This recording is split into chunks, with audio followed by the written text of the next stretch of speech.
Leaves Nickelback on the flank, good for another, down to 2-on-2, and by some miracle, ex-Winstrike have kept this close, because right now this looks like the HAVU show. But Lackey good for one, except for the trade. X7, he's going straight down to B. A really good read as he just dives up towards heaven, gets onto that site, he'll get that plant, but Nickelback, he's read this really damn quickly. With 20 seconds left, X7, he'll look to push his way down towards short. Is the door open? Yes, it is. So this now becomes very doable for Nickelback. He hasn't made any noise yet as he shifts forward. X7, he's going to try and aggress towards CT. Nickelback, he won't be able to expect it because, of course, X7 is behind this wall. And as Nickelback just clears everywhere, he'll be able to clear everywhere but CT. Now, this should be where he's executed.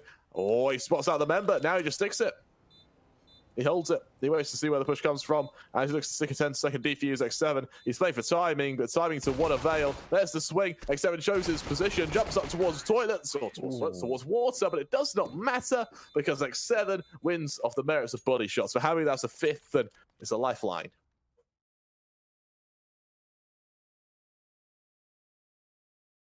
He'll push his way towards this site, but now where is 7? He's the man who can stop this, and as he pushes his way forward, looks like it's just going to be planted towards heaven though.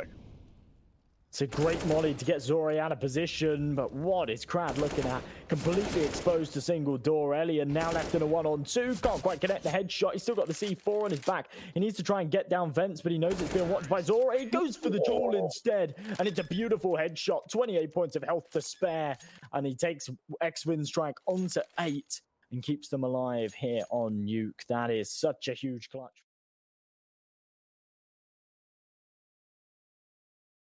Down. He can hold it with that orb. He knows that Forrester, the only man with a smoke, is going to be the only man who can really challenge this. And as they shift forward, Ariel tries to back away. He shuts down Nickelback as he does so. Elian falls X7 in a 1v1, and Forrester low on HP. Luckily for him, he does have that smoke. So he deploys that smoke, he deploys that nade. He hasn't tapped it again since. And, well, it looks like X7 is going to be wary of that. He spots a player jump up, and as he backs away, a few shots round by Forrester as he jumps back down onto that bomb, taps it once, but there's no trade at all. And as X7 just pushes his way forward, he can ring out a few shots knowing full well that Forrester isn't on it.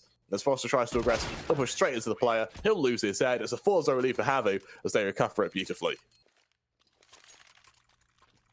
Well, it's a big round there from HAVU to take. Of course, we said about the fact that that was an important round for ex-Winstrike to try and win, to try and put their foot back in the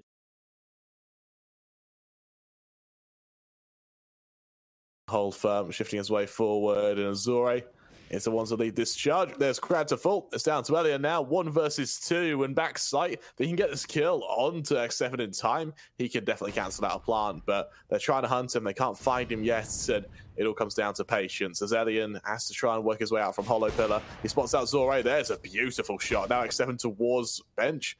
Makes his location known, rings out a few shots, scoped in, and there's Elian with a beautiful 1v2 to provide ex-Winstrike with a first.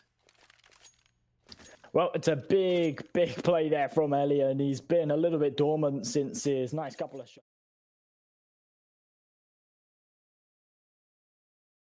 Well, sure, HAVU now just explode out towards A, and they're keeping it even. Nickelback's going to try and just finish the job with X7 aggressing into them. X7 good for one. He knows there's another above him. Now it's Elian to try and trade, and Elian, he is taking some nuts shots. Forrester re-aggresses, though. Shuts down another. It's down to Zori to try and hit a 1 versus 2. But dueling Elian's got to be a scary prospect, especially as he shifts forward. It all comes down to what I assume would be altitude difference now. As Zori, can he catch out Elian? He drops down. Makes a bit of noise. The player above him, though, brings out a shot. Oh, he hits the no-scope. Right now, Mirage, it's just a playing field for these Orps. And for both sides...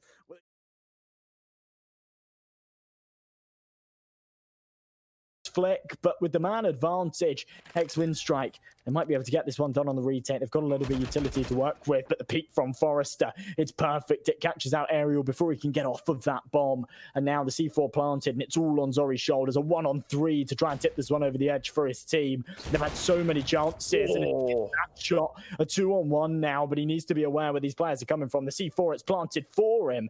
As he creeps his way up, spots out the second, hits the shot. This is now very doable. Forrester picks up the kit, gets on the bomb. Zori jump spot, spots the member, and he clutches up the 1v3. HAVU, they're going through to the semi-finals. And ex-Winstrike, they're out of this, despite their attempts on the comeback. It is end of the tournament, end of the line for them here.